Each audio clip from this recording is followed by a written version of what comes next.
नमस्कार साथियों, मैं अर्पिता शर्मा आपकी इंग्लिश टीचर और स्टूडेंट्स हम पढ़ने वाले हैं आपकी बुक फर्स्ट फ्लाइट का 5th chapter glimpses of India. Students, ये जो चैप्टर है ये 3 पार्ट्स में डिवाइडेड है। आज हम इसका पहला पार्ट यानी कि अ बेकर फ्रॉम गोवा के बारे में पढ़ने वाले हैं।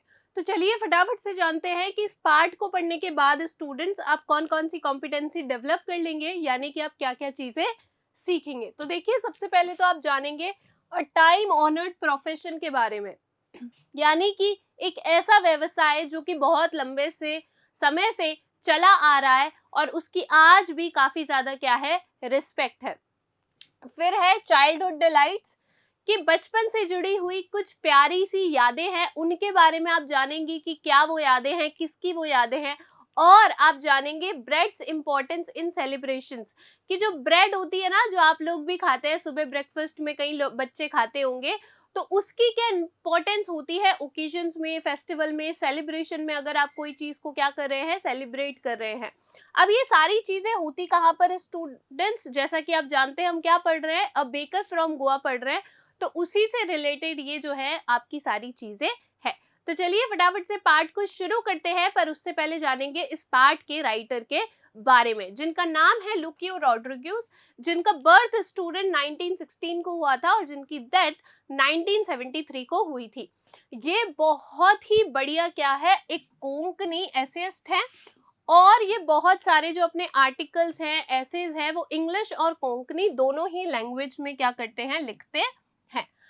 अब जब ये लिखते हैं तो इनका लिखने का तरीका कैसा है स्टूडेंट्स, तो इनकी लिखावट में आपको क्या मिलेगा, थोड़ा सा ह्यूमर मिलेगा, यानी कि हास्यपद मिलेगा, और थोड़ा सा क्या मिलेगी, इनफॉर्मल राइटिंग मिलेगी, यानी कि अनौपचारिक राइटिंग मिलेगी। यानी कि जब भी आप इनके लिखे हुए कोई ऐसे या आर्टिकल्स पढ़ेंगे, या जैसे आप अ बेकर फ्रॉम गोवा भी पढ़ने वाले हैं, तो आपको ऐसा बिल्कुल भी नहीं लगेगा कि आप कोई कहानी पढ़ रहे हैं, बल्कि ऐसा लगेगा। इनफॉर्मल राइटिंग कैसी होती है, आप किसी से इनफॉर्मली बात किससे करते हैं, अपनी फैमिली से करते हैं, अपने फ्रेंड से करते हैं।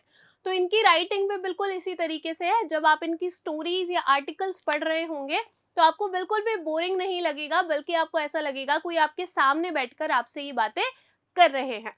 तो a touch of humour and informal narration are well known features of his style.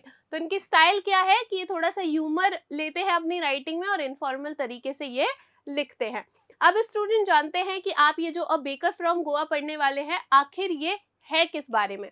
तो देखिए, this passage describes village bakers who played an important role by baking traditional Portuguese loaves of bread. ये जो आपका पूरा का पूरा passage है जो आप पढ़ने वाले हैं स्टूडेंट्स, ये आपको बताने वाला है कि पुर्तगाली दिनों में, यानी कि पोर्चुगीज डे में, जब पुर्तगाली लोग क्या करते थे, गोवा को रूल करते थे, उस समय पर ब्रेड की कितनी ज्यादा इंपॉर्टेंस थी। लोव्स ऑफ ब्रेड यानी क्या होता है, आपने देखा हो तो जो बड़े बड़े ब्रेड होते हैं ना, मतलब ब्रेड की एक रोटी मान लीजिए और उसके छोटे छोटे टुकड़े करके फिर हम उसे खाते हैं। तो लोव यानी होता है वो बड़ी सी ब्रेड की रोटी। ठीक है, तो वो कितनी ज्यादा फेमस थी उस टाइम पे गोवा के अंदर, और आज भी उसकी जो इम्पोर्टेंस है वो कहीं जगह पर गोवा में आपको देखने को मिल जाएगी। तो ये पूरा का पूरा जो पैसेज है students, a baker from Goa, ये आपको यही बता रहा है कि पुर्तगाली दिनों के अंदर वो जो ब्रेड मेकिंग थी वो कितनी ज्यादा इंपॉर्टेंट थी, कितनी ज्यादा रिस्पेक्टफुल थी, ऑनर्ड थी, और जितने भी लोग थे वो उसे कितना ज्यादा पसंद करते थे। तो चलिए फटाफट से इस पार्ट को शुरू करते हैं, पर उससे पहले पढ़ेंगे बिफोर यू रीड वाला पार्ट। देखिए, you may know that apart from the British, the Dutch and the French, the Portuguese have also played a part in the history of a country. आप जानते ही होंगे कि ब्रिटिशर्स के अलावा भी हमारी हिस्ट्री के अंदर बहुत सारे लोगों ने, जैसे कि फ्रेंच पीपल हो गए, पुर्तगाली पोर्चुगीज हो गए, डच हो गए, इन लोगों ने भी अपना अपना भाग दिया है। अब चाहे वह सकारात्मक हो या नकारात्मक हो, लेकिन हमारी हिस्ट्री का, हमारे इतिहास का ये लोग क्या है, पार्ट है। और क्यों पार्ट है, क्योंकि इन्होंने कहीं ना कहीं जगह पर हमें रूल किया है। जैसे कि आप पढ़ने वाले हैं कि जो पुर्तगाली लोग हैं, पोर्चुगीज हैं, उन्होंने काफी समय तक जो गोवा था उसको रूल किया था। कैन यू से which parts of India show French and Portuguese influences. तो अब आप क्या बता सकते हैं कि आपको भारत के कौन से हिस्से के अंदर पोर्चुगीज का जो इन्फ्लुएंस है, प्रभाव है, वो देखने को मिलता है, और कौन से पार्ट में आपको फ्रेंच इन्फ्लुएंस देखने को मिलता है। तो देखिए, गोवा के बारे में तो आप ही पढ़ ही रहे हैं और आपको पता है वहाँ पे आपको पुर्तगाली जो लोग हैं उनका इन्फ्लुएंस देखने को मिलता है, पोर्चुगीज का इन्फ्लुएंस देखने को मिलता है। साथ ही साथ में स्टूडेंट्स, आपका जो पौंडीचेरी है वहां पर आपको फ्रेंच जो है उसका इन्फ्लुएंस देखने को मिल जाता है। अब आपसे एक और सवाल पूछा गया है, कैन यू से which parts of India grow T and coffee. तो अब आप क्या बता सकते हैं कि भारत के कौन से हिस्से में सबसे ज्यादा टी पाई जाती है या उगाई जाती है और कहां पर कॉफी उगाई जाती है। तो आपको पता ही होगा स्टूडेंट्स, आपके इस ग्लिम्पसेस ऑफ इंडिया का एक पार्ट भी है टी फ्रॉम असम। तो उससे भी आप पहचान सकते हैं कि आपका जो असम है वो किसके लिए फेमस है, टी के लिए फेमस है, क्योंकि वहां पर काफी मात्रा में क्या है, टी उगाई जाती है, उसका जो खेती है वो की जाती है। साथ ही साथ में जो आपका कर्नाटका का एक पार्ट है कुर्ग, वहां पर आपको कॉफी मिलती है। तो टी कहाँ पर मिलती है, हमें असम में मिलती है और कॉफी जो है वो आपको कुर्ग के अंदर मिल जाएगी। तो चलिए फटाफट से शुरू करते हैं। This is a pen portrait of a traditional Goan village baker who still has an important place in his society. ये जो आप स्टूडेंट्स कहानी कह लीजिए या नरेशन कह लीजिए, ये जो आप पढ़ने वाले हैं ये एक पेन पोर्ट्रेट है। और पेन पोर्ट्रेट यानी होता है जब आपको कोई अनौपचारिक तरीके से कोई चीज बताता है, ठीक है। तो जैसा हम पढ़ भी चुके हैं, आपके जो राइटर है लुक्यो, वो एक ऐसी राइटिंग करते हैं, इनफॉर्मल राइटिंग करते हैं। तो पेन पोर्ट्रेट का मतलब वही होता है कि बहुत फॉर्मल तरीके से नहीं बल्कि इनफॉर्मल तरीके से आपको कोई चीज बताई गई हो या किसी ने लिखी हो। तो ये एक पेन पोर्ट्रेट है किसका, परंपरागत गांव का, एक गोवा का एक गांव है उसका, जिसके अंदर आपको बताया गया है कि इस गांव के अंदर स्टूडेंट्स जो बेकर्स हैं, कौन, मैंने आपको बताया ब्रेड के जो बेकर्स हैं वो अभी भी कितना महत्वपूर्ण जो है स्थान रखते हैं अपनी सोसाइटी के अंदर। आगे देखिए, our elders are often heard reminding nostalgically about those good old Portuguese days, the Portuguese and their famous loaves of bread। आर कौन कह रहा है यहाँ पे, हमारे ऑथर जो है वो कह रहे हैं। वो कह रहे हैं कि हमारे जो बड़े बूढ़े लोग हैं, एल्डर्स हैं, वह हमेशा ही सुनाई देते हैं, क्या करते हुए, अपनी पुरानी हसीन यादों को याद करते हुए वह क्या है, हमें सुनाई देते हैं। और वो किसके बारे में याद करते हैं, उनकी वो खूबसूरत याद क्या है, वो है उनके ओल्ड गुड पोर्चुगीज डेज। वो जो पुराने पुर्तगाली दिन हैं उनको वो क्या करते हैं, याद करते हैं। और उन पुर्तगाली दिनों के अंदर क्या याद करते हैं, the Portuguese and their famous loaves of bread. किसको याद करते हैं, पुर्तगाली लोगों को याद करते हैं और उनकी जो बहुत ही प्रसिद्ध लोव्स ऑफ ब्रेड है उसको याद करते हैं। मैंने आपको बताया था कि लोव क्या होता है, लोव यानी होता है ब्रेड की एक बड़ी सी रोटी, इस प्रकार से या इस प्रकार से शेप जो है उसका आकार जो है वो बदल सकता है, फिर आप उसको छोटे छोटे भागों में काट कर इस प्रकार से खाते हैं, ठीक है। तो जो हमारे जो ऑथर है उनके जो बड़े बूढ़े हैं वो उन्हें अक्सर ही सुनाई देते हैं पुरानी यादों को, जो अच्छी पुरानी यादें हैं पुर्तगाली दिनों की, उनको याद करते हुए, क्योंकि उस टाइम पे क्या होती थी, लोव्स ऑफ ब्रेड होती थी। हार्ड वर्ड रिवाइज करेंगे स्टूडेंट्स, रिमाइंडिंग नॉस्टैल्जिकली यानी पुरानी बातें खुशी से याद करना। Those eaters of loaves might have vanished, but the makers are still theirs। अब हमारे ऑथर्स क्या कह रहे हैं कि दोज ईटर्स ऑफ लोव्स यानी कि वह जो लोव्स खाने वाले थे, और लोव्स खाने वालों से किसका मतलब है, जो पुर्तगाली लोग थे, पोर्चुगीज लोग थे, उनके बारे में बात हो रही है कि वो जो पुर्तगाली लोग थे वह तो अब शायद गायब हो गए हैं, वेनिश्ड हो गए हैं, लेकिन उसको बनाने वाले अभी भी वहां पर हैं। यानी कि गोवा के अंदर से पुर्तगाली लोग तो चले गए हैं लेकिन ब्रेड बनाने वाले अभी भी वहीं पर हैं। We still have amongst us the mixers, the modelers and those who bake the loaves। अब वे बता रहे हैं कि आपने पढ़ा कि पुर्तगाली जो लोग हैं वो तो गोवा से चले गए लेकिन अभी भी ब्रेड बनाने वाले उनके बीच में हैं। तो ब्रेड बनाने वाले में कौन कौन लोग उनके बीच में, उनकी सोसाइटी के बीच में हैं, देखिए मिक्सर्स हैं जो कि क्या करते हैं, आटा गूंथते हैं, मॉडलर्स हैं जो उसको क्या देते हैं, आकार देते हैं, और एंड में कौन है, बेकर्स है जो कि ब्रेड को क्या करते हैं, बेक करते हैं। हार्ड वर्ड रिवाइज करेंगे, वेनिश्ड यानी गायब होना। Those age old time tested furnaces still exist. और वो कह रहे हैं वो जो पुरानी है ना, पुरानी पुरानी जो भट्टियां हैं वे आज भी क्या करती है, अस्तित्व में है, आज भी एग्जिस्ट करती हैं। The fire in the furnaces has not yet been extinguish. वो कह रहे हैं उन भट्टियों के अंदर जो आग है वह अभी तक नहीं बुझी है। यानी कि जो आग पुर्तगाली लोग थे तब से शुरू हुई थी, अब तक उन भट्टियों में वो आग है, वह भट्टियां अभी तक बुझी नहीं है, उसके अंदर जो आग है वो अभी तक बुझी नहीं है। अब इसका मतलब क्या है स्टूडेंट्स, कि पुर्तगाली लोग ही ये जो कल्चर था, ये जो परंपरा थी ब्रेड की, वो लेकर आए थे क्योंकि वह लोग खाते थे।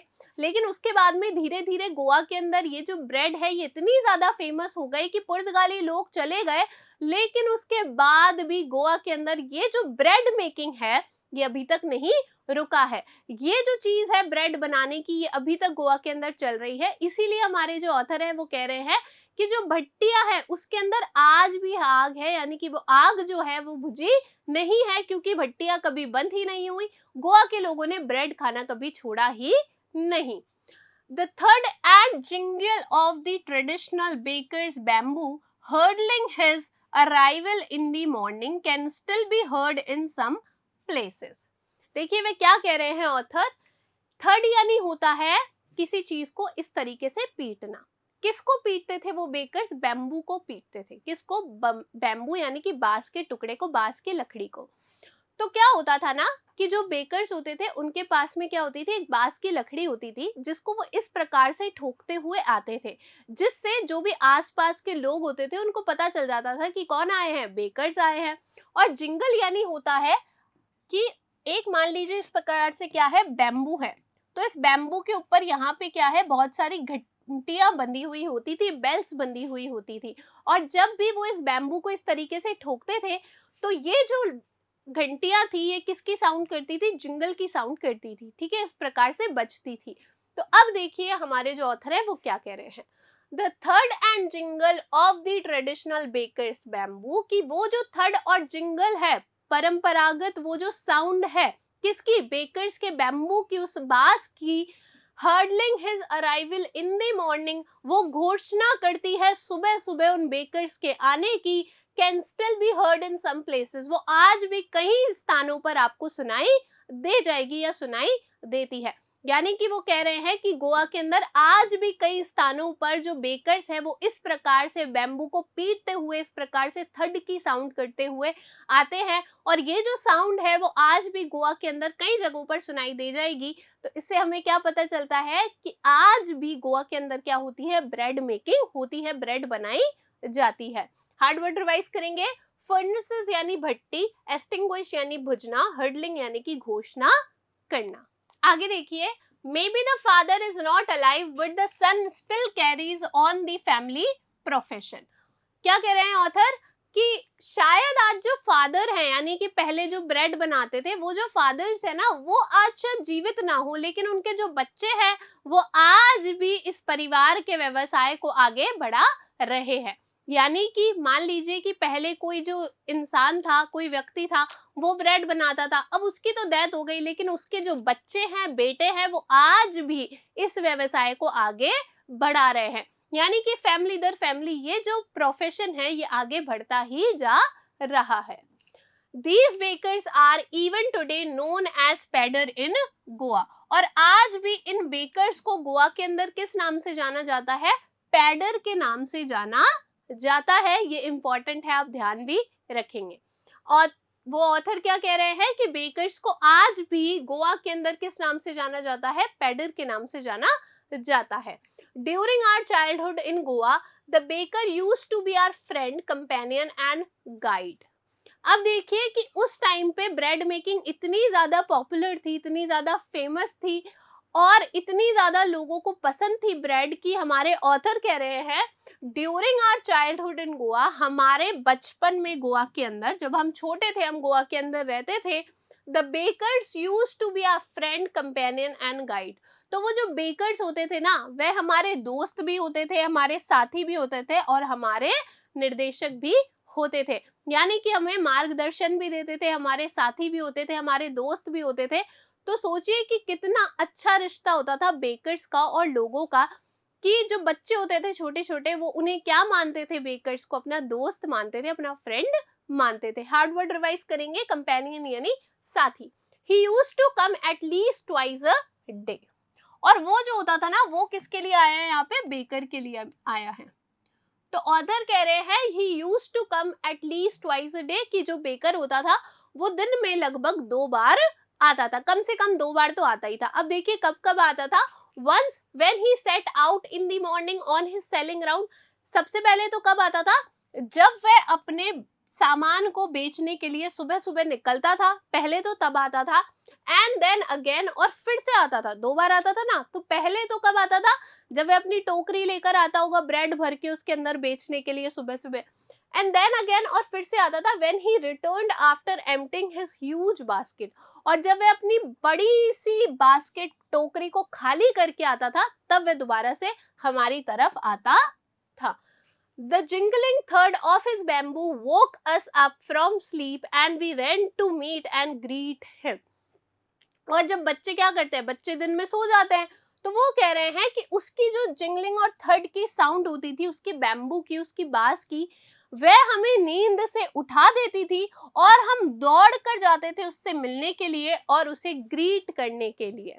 यानी कि हम क्या करते थे बच्चे, जब वह दोबारा से राउंड पर आ रहा होता था ना, तो हम क्या करते थे, हम सो रहे होते थे, या फिर जब वह सुबह आ रहा था तो बच्चे तो सोते ही हैं, तो तब भी हम सो रहे होते थे और उसकी जो जिंगलिंग और थर्ड की साउंड होती थी ना बैम्बू की, वह हमें नींद से उठा देती थी और हम दौड़ कर जाते थे और उससे मिलते थे।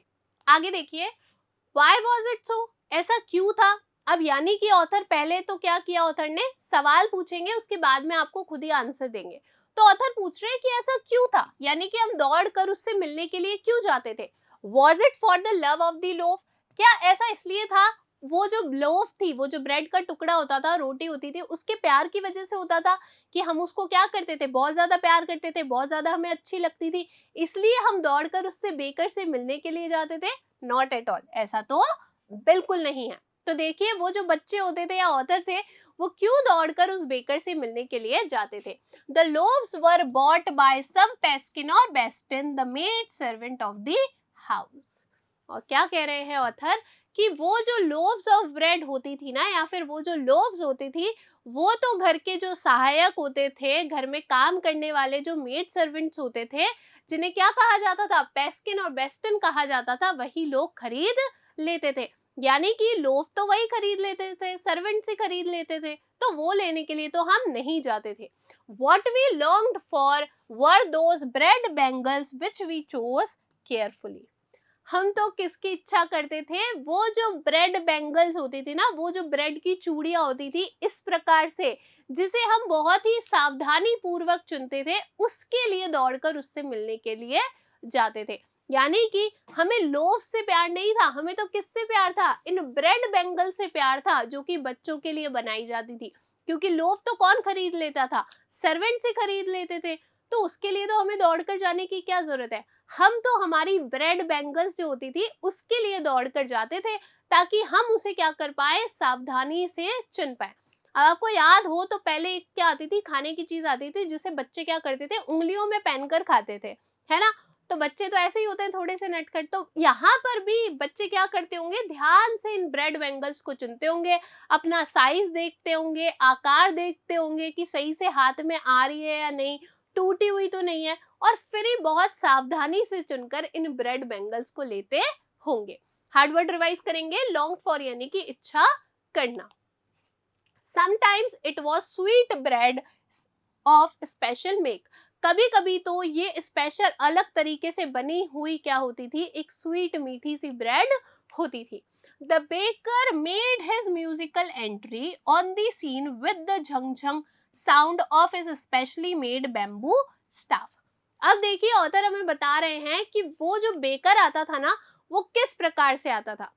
तो ऑथर बताते हैं कि जो बेकर होता था, अब सीन का मतलब क्या है, यहाँ पर किसी भी जगह पर आना, उनकी कॉलोनी में आता, उनकी कॉलोनी पे आता, उनके घर पे आता, उस प्रकार से। तो देखिए वो बता रहे हैं कि जो बेकर होता था वह एक बहुत ही म्यूजिकल एंट्री के साथ में आता था, यानी कि जब वह आता था तो एक बहुत ही क्या होती थी, पीछे धुन बजती थी। और वो धुन किसकी होती थी, किसके साथ में आता था, वो झंग झंग साउंड के साथ में आता था, जो कि किससे आती थी, उसकी अलग प्रकार से बनाई गई बैम्बू स्टाफ यानी कि बांस की लकड़ी से आती थी। हमने पहले भी पढ़ा स्टूडेंट्स कि जब बेकर्स आते थे तो वो कैसे आते थे, थर्ड और जिंगल की साउंड के साथ आते थे, यानी कि उनका जो बांस का टुकड़ा होता था, लकड़ी होती थी, उसको इस प्रकार से ठोकते हुए आते थे। तो यहीं पर ऑथर वही बता रहे हैं कि जो बेकर्स होते थे ना, वो एकदम म्यूजिकल एंट्री के साथ में आते थे, यानी कि जब वो आते थे तो म्यूजिक भी बजता था, और वो म्यूजिक कैसा था, झंग झंग की साउंड थी, जो कि उनके बांस की लकड़ी से निकलती थी। One hand supported the basket on his head and the other banged the bamboo on the ground. अब देखिए ऑथर बता रहे हैं कि किस प्रकार से आता था। तो जो बेकर होता था उसका एक हाथ तो सर पर होता था, जिससे उसने क्या पकड़ी हुई थी, होती थी, बास्केट को, जो टोकरी होती थी उसको पकड़ी हुई होती थी, और दूसरे हाथ से वो जो बैम्बू था वो उसको बैंग करते हुए यानी कि ठोकते हुए आता था, यानी कि वो जो बैम्बू होता था उसको जमीन पे ठोकता था, उसी से थड की और झंझंग और जिंगल की साउंड आती थी, और जो उसका एक हाथ था वो उसकी बड़ी सी जो टोकरी होती थी सर पे, उसको सपोर्ट कर रहा होता था, उसको सहारा दे रहा होता था। He would greet the lady of the house with good morning and then place his basket on the vertical bamboo. अब फिर जब वो घर पे आता था तो क्या करता था बेकर, कि घर की जो लेडी होती थी, महिला होती थी, सबसे पहले तो उसे गुड मॉर्निंग कहता था, और उसके बाद में उसके बैम्बू के ऊपर क्या करता था, अपनी बड़ी सी टोकरी को इस प्रकार से रख देता था, यानी कि ये तो वर्टिकल हो गया, सीधा खड़ा हुआ उसका बैम्बू, बांस का टुकड़ा, लकड़ी, और उसके ऊपर इस प्रकार से वह क्या करता था, अपनी टोकरी को रख देता था। Wickets would be pushed aside with a mild rebuke and the loaves would be delivered to the servant. अब जब वह आता था तो बच्चे तो बड़े जिज्ञासु होते हैं, तो हाथ मारने की कोशिश करते होंगे, कुछ देखने की कोशिश करते होंगे, तो वो कह रहे हैं कि हम जो बच्चे होते थे ना, उन्हें थोड़ा सा साइड में पुश कर दिया जाता था, यानी कि हल्की सी डांट के साथ में, रिब्यूक के साथ में हमें क्या कर दिया जाता था, साइड में धक्का दे दिया जाता था, साइड में हटा दिया जाता था, और वो जो लोव्स होती थी वो किसको दे दी जाती थी, सहायक को, सर्वेंट को दे दी जाती थी। But we would not give up, we would climb a bench or the parapet and peep into the basket somehow. लेकिन वे कह रहे हैं कि हम भी हार नहीं मानते थे, हम भी गिव अप नहीं करते थे। हम क्या करते थे, हम या तो बेंच पे चढ़ जाते थे या मुंडेर पर चढ़ जाते थे, और किसी ना किसी तरीके से उस बास्केट के अंदर पीप कर ही लेते थे, यानी कि झांक ही लेते थे। पीप यानी होता है झांकना। तो किसके अंदर झांक लेते थे, कि बच्चों को डांट के दूर कर दिया जाता था, लेकिन बच्चे मानते नहीं थे। वो कभी कहाँ पे चढ़ जाते थे, बेंच पे चढ़ जाते थे, थोड़ी ऊंचाई पर चढ़ जाते थे, मुंडेर पे चढ़ जाते थे, और किसी ना किसी तरीके से इस बास्केट के अंदर क्या करते थे, झांक ही लेते थे। हार्ड वर्ड रिवाइज करेंगे, रिब्यूक यानी डांट, पैरापिट यानी कि मुंडेर। I can still recall the typical fragrance of those loaves. Author कह रहे हैं कि मैं आज भी उसे, वो जो टिपिकल सी अलग सी खुशबू होती थी ना उन लोव्स की, उसे आज भी याद कर सकता हूँ। तो देखिए इतने बड़े जब ऑथर हो गए होंगे तब जब उन्होंने ये लिखी होगी, और बचपन की याद है, वो बचपन की जो खुशबू है लोव्स की, वो आज भी जब इन्होंने ये राइटिंग लिखी तब भी वह याद कर सकते थे, उन्हें तब भी वह जो खुशबू थी वो याद आती थी। Loaves for the elders and the bangles for the children. जो लोव्स होती थी वो तो बड़ों के लिए होती थी, और बच्चों के लिए क्या होती थी, बैंगल्स होती थी, ब्रेड बैंगल्स होती थी। Then we did not even care to brush our teeth और वॉश आवर माउथ्स प्रॉपर्ली। और उसके बाद में तो जब हमें ब्रेड बैंगल्स मिल जाती थी, उसके बाद में तो हम परवाह भी नहीं करते थे अपने दांतों को ब्रश करने की या फिर अपने मुंह को ढंग से धोने की, है ना। सुबह सुबह मम्मी पापा कहते हैं ना कि पहले मुंह धो के आओ, ब्रश करके आओ, उसके बाद कुछ खाना। लेकिन इन बच्चों को जब ब्रेड बैंगल्स मिल जाती थी तो ऑथर कह रहे हैं कि उसके बाद तो हम परवाह भी नहीं करते थे ब्रश करने की भी और मुंह धोने की भी। हार्ड वर्ड रिवाइज करेंगे, फ्रेग्रेंस यानी कि खुशबू। एंड वाई शुड वी, और हमें करना भी क्यों चाहिए, यानी कि हमें परवाह जो है वो करनी भी क्यों चाहिए मुंह धोने की या ब्रश करने की। Who would take the trouble of plucking the mango leaf for the toothbrush? वो कह रहे हैं कि आखिर कौन ही तो इतनी मेहनत करे वो जो आम की पत्ती होती है उसको तोड़ने की टूथब्रश के लिए। यानी कि पहले ब्रश तो चलते नहीं थे, पहले तो नीम की छाल हो गई, मैंगो लीफ हो गई, है ना, क्या हो गई, मैंगो लीफ हो गई, नीम की छाल हो गई, इसी से ब्रश करते थे। तो वो कह रहे हैं कि आखिर कौन ही तो इतनी तकलीफ उठाए कि वो मैंगो लीफ को तोड़े टूथब्रश के लिए। And why was it necessary at all, और आखिर ऐसा जरूरी भी क्यों था, यानी कि ब्रश करना जरूरी ही क्यों था। The tiger never brushed his teeth, tiger तो कभी भी जो अपने दांत है उसको उसने कभी भी क्या नहीं किया, ब्रश नहीं किया। यानी कि आपको तो पता ही, आपके घर में अगर बच्चे होंगे तो बच्चे क्या करते हैं, अपने आप को टाइगर समझेंगे, लायन समझेंगे। तो कह रहे हैं कि जब टाइगर ने ही कभी ब्रश नहीं किया तो हमें ब्रश करने की क्या जरूरत है। Hot T could wash and clean up everything so nicely after all. वो कह रहे हैं कि एक तो पहले तो टाइगर ने ही कभी ब्रश नहीं किया, और दूसरी बात जो गरम गरम चाय होती थी वो सब कुछ अच्छे से धो देती थी, अच्छे से साफ कर देती थी। यानी कि ब्रश करने की जरूरत क्या है, मैं गरम गरम अगर एक कप चाय पीऊंगा या एक सिप भी लूंगा तो उससे क्या होगा, मेरा मुंह जो है वो ऑटोमेटिकली ही क्या हो जाएगा, धुल जाएगा, साफ हो जाएगा। Marriages or marriage gifts are meaningless without the sweet bread known as the bol. और अब वह कह रहे हैं कि जो मैरिज गिफ्ट होते थे ना, मैरिज के अंदर जो गिफ्ट दिए जाते थे वे बेमतलब के ही होते थे। किसके बिना, वो जो स्वीट सी मीठी सी ब्रेड होती थी ना, जिसको किस नाम से जाना जाता था, बोल के नाम से जाना जाता था, उसके बिना तो जो शादियों में दिए जाने वाले तोहफे होते थे वो बेमतलब के ही होते थे, यानी कि उनका कोई मतलब ही नहीं रह जाता था। यानी कि अगर कोई मैरिज गिफ्ट देना चाह रहा है या रिटर्न गिफ्ट आप दे रहे हो, तो अगर आप उसके अंदर स्वीट वो मीठी सी ब्रेड नहीं दे रहे हो जिसे बॉल कहा जाता है, तो फिर कोई मतलब ही नहीं होता था उन गिफ्ट्स का, उन तोहफों का। तो अब स्टूडेंट्स आपको धीरे धीरे पता चलेगा कि ये जो ब्रेड होती थी ना वो गोवा के अंदर कितनी ज्यादा इंपॉर्टेंट थी, कितनी ज्यादा आवश्यक थी। तो सबसे पहले तो आपने देखा कि मैरिज गिफ्ट के अंदर सबसे इंपॉर्टेंट क्या होता था, बोल होता था, वो तो सब मतलब देना ही पड़ता था। जस्ट एज अ पार्टी और अ feast loses it's charm without the bread, जिस प्रकार से एक पार्टी या एक दावत अपना पूरा जो चमक थी वही खो देती थी बिना ब्रेड के। यानी कि अगर किसी दावत के अंदर ब्रेड ना हो तो वो दावत कैसी होती थी, फीकी होती थी, लोगों को कैसी लगती थी, फीकी लगती थी, इतना मजा नहीं आता था। Not enough can be said to show how important a baker can be for a village. हमारे ऑथर कह रहे हैं कि कितना भी कह लो पर्याप्त नहीं हो सकता ये दिखाने के लिए कि बेकर की कितनी ज्यादा इंपॉर्टेंस होती थी। यानी कि कितना भी कहा जाए ये नहीं बताया जा सकता कि सोसाइटी के अंदर, गोवा के अंदर, गांव के अंदर जो बेकर होता था उसकी कितनी ज्यादा इंपॉर्टेंस होती थी। The lady of the house must prepare sandwiches on the occasion of her daughter's engagement. जो घर की औरत होती थी ना, the lady of the house, अब घर की औरत कौन होगी, उस बेटी की माँ मान लीजिए, ठीक है। तो वो जो घर की औरत होती थी उससे अपनी बेटी की सगाई पर निश्चित रूप से ही क्या बनाने होते थे, सैंडविच बनाने होते थे। यानी कि ये उनका क्या थी, एक ट्रेडिशन थी, एक परंपरा थी कि बेटी के सगाई के दिन जो लेडी होगी, जो माँ होगी, वो क्या बनाएगी, सैंडविच बनाएगी। हार्ड वर्ड रिवाइज करेंगे, फीस्ट यानी दावत। Cakes and बोलीनिहाज are a must for Christmas as well as other festivals। और केक और बोलीनिहाज, जिसे कई लोग क्या कहते हैं, नान खटाई भी कहते हैं, इस प्रकार से होती है।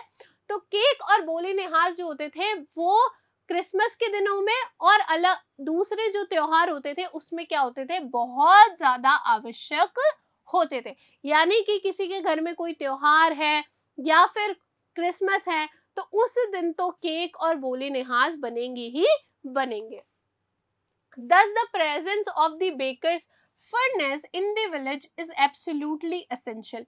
इसी कारण से, किस कारण से, आपने देखा शादी के गिफ्ट हो, बेटी की सगाई हो या फिर क्रिसमस हो, कोई त्योहार हो, इतनी सारी चीजों में ब्रेड की कितनी ज्यादा इंपॉर्टेंस होती थी। तो इसी कारण से बेकर की जो भट्टी होती थी गांव के अंदर वो आवश्यक निश्चित रूप से क्या होती थी, काफी ज्यादा जरूरी होती थी। द बेकर और bread seller of those days had a peculiar dress known as the कबाई।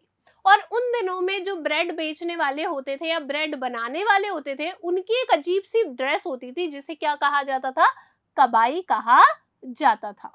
याद रखेंगे। अब देखिए कबाई होती कैसी थी।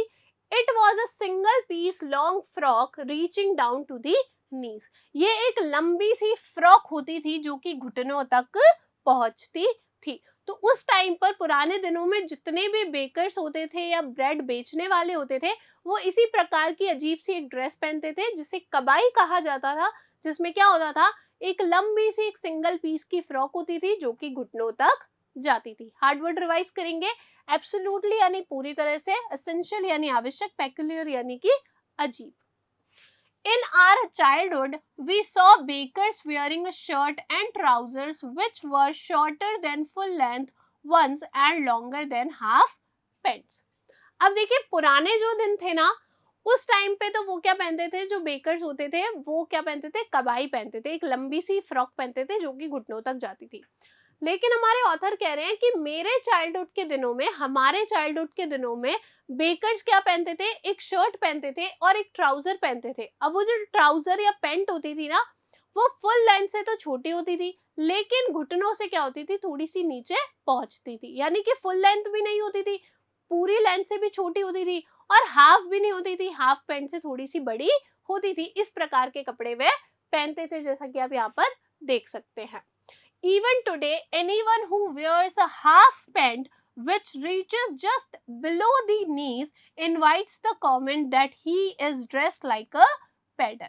और आज भी अगर गोवा के अंदर कोई इस प्रकार की पैंट पहन ले जो कि आपके घुटनों से थोड़ी सी नीचे पहुंच रही हो, तो तुरंत ही लोग उस पे क्या कर देते हैं, कमेंट कर देते हैं कि उसने कैसे कपड़े पहने हैं, एक पैडर जैसे कपड़े पहने हैं। आज तो वो कैसे तैयार हुआ है, एक पैडर जैसा तैयार हुआ है।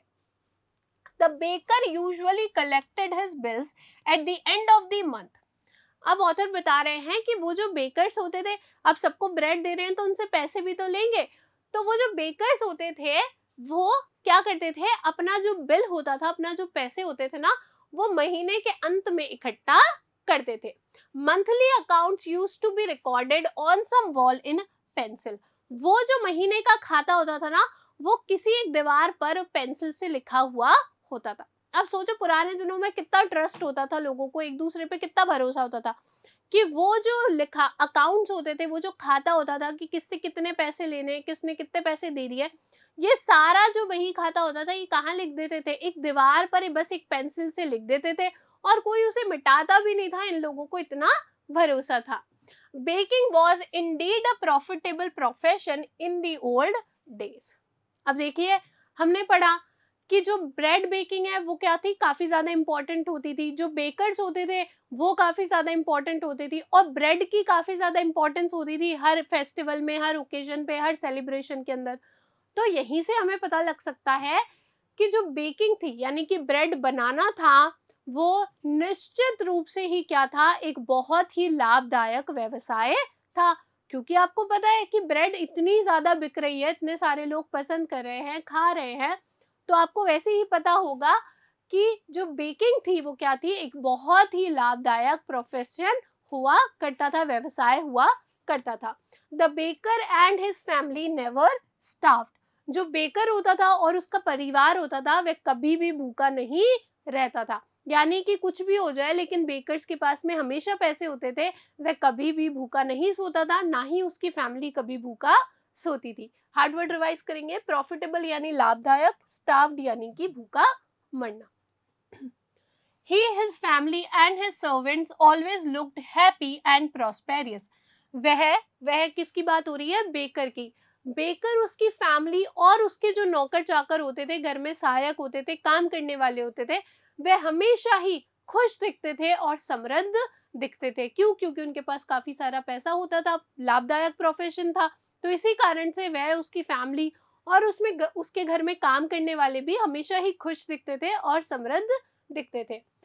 Their plum physique was an open testimony to this. और उनका जो मोटा ताजा शरीर होता था वह इस बात की क्या थी, एक ओपन टेस्टिमनी थी, यानी कि स्पष्ट रूप से ही इस बात को क्या कर देता था, सही साबित कर देता था कि जो बेकिंग है वह क्या है, बहुत ही लाभदायक क्या है, प्रोफेशन है। यानी कि उनकी, वो बेकर की, उसकी फैमिली की, उसके सर्वेंट सभी क्या होते थे, अच्छे खासे मोटे ताजे होते थे, फूले हुए होते थे। तो यही बात क्या थी, एक खुला प्रमाण था इस बात का कि वो जो बेकर्स होते हैं वे काफी ज्यादा क्या होते हैं, लाभदायक होते हैं, उनके पास काफी ज्यादा पैसा होता है। Even today, any person with a jackfruit like physical appearance is easily compared to a baker. और आज भी कोई भी अगर एक जैक फ्रूट जैसी उसकी फिजिक है, यानी कि जैक फ्रूट कैसा होता है, मोटा होता है, तो आज भी अगर कोई काफी ज्यादा मोटा ताजा होता है तो उसकी तुलना तुरंत ही किसके साथ में कर दी जाती है, एक बेकर के साथ में कर दी जाती है। हार्ड वर्ड रिवाइज करेंगे, प्लम फिजिक यानी कि मोटा या गोल मटोल शरीर, ओपन टेस्टिमोनी यानी कि खुला प्रमाण या साक्ष्य। अब स्टूडेंट जानते हैं कि इस पूरे पार्ट को पढ़ने के बाद में आपने क्या सीखा है, आपका लर्निंग आउटकम क्या है। तो देखिए, हमने जाना इंड्यूरिंग ट्रेडिशन, लॉन्ग हिस्ट्री। हमने ब्रेड के एक लंबे से इतिहास के बारे में जाना है। क्या जाना है हमने, कि ब्रेड बेकिंग जो थी वो गोवा के अंदर कब शुरू हुई, पुर्तगाली दिनों के अंदर शुरू हुई थी, पोर्चुगीज डेज के अंदर शुरू हुई थी। Bread a stable for feast, और ब्रेड जो है वो दावतों के अंदर क्या है, एक स्टेपल है, यानी कि मुख्य आहार है। और सिर्फ दावतों के अंदर नहीं, चाहे कोई त्योहार हो या सगाई हो या कोई भी चीज हो, ओकेजन हो, कोई भी सेलिब्रेशन हो, उसके अंदर ब्रेड क्या होती थी, एक बहुत ज्यादा मुख्य आहार होती थी। इसके बिना तो यानी कि दावत जो होती थी वो बिल्कुल कैसी होती थी, फीकी होती थी। अब स्टूडेंट्स करेंगे कुछ असेसमेंट क्वेश्चन, जिनको पहले डिस्कस करेंगे और उनका सही आंसर निकालेंगे। पहला सवाल देखिए, in the author's childhood what did the children ईगरली await from the baker. Author के बचपन के दिनों में जो बच्चे होते थे वे किस चीज का, बेकर से किस चीज का बड़ी उत्सुकता से क्या करते थे, वेट करते थे, इंतजार करते थे। आपके ऑप्शन है, option A news from other villages, B free samples of bread loaves, C specially made bread bangles, D the chances to buy something for them self. तो बच्चे जो होते थे वो किसकी इच्छा करते थे, उन्हें सबसे ज्यादा क्या चीज अच्छी लगती थी, किसके लिए वो बेकर का इंतजार करते थे, वो होती थी उनकी ब्रेड बैंगल्स, अलग तरीके से, स्पेशल तरीके से बनाई गई ब्रेड बैंगल्स। तो option C specially made bread bangles आपका क्या हो जाएगा, करेक्ट आंसर हो जाएगा। Next question, what sound announce the baker's arrival in the morning. सुबह के अंदर कौन सी जो साउंड होती थी वो क्या करती थी, घोषणा करती थी बेकर के आने की। आपके ऑप्शन है, option A the cleansing of pots and pans, a loud whistle he blue, see the jingling of his bamboo staff, D a song he सैंग while walking. तो क्या होता था, उसके पास में एक बांस की टुकड़ी होती थी, उससे वह क्या साउंड करता था, जिंगल की साउंड करता था। तो the jingling of his bamboo staff आपका क्या हो जाएगा, ऑप्शन सी आपका करेक्ट आंसर हो जाएगा। नेक्स्ट क्वेश्चन देखिए, according to the passage what kind of bread is essential for Goa celebrations। इस पैसेज, इस कहानी के अनुसार स्टूडेंट्स, गोवा के सेलिब्रेशंस के अंदर किस प्रकार की जो ब्रेड होती थी वह काफी ज्यादा आवश्यक होती थी। आपके ऑप्शन है, option A wheat bread, B sweet bread called ball, C ring bread, D bangles. तो सबसे ज्यादा जरूरी क्या होती थी, वो मीठी मीठी ब्रेड होती थी जिसे बोल भी कहा जाता था। ऑप्शन बी आपका क्या हो जाएगा, करेक्ट आंसर हो जाएगा। नेक्स्ट और लास्ट क्वेश्चन देखेंगे students, what was the traditional clothing worn by Goa bakers called.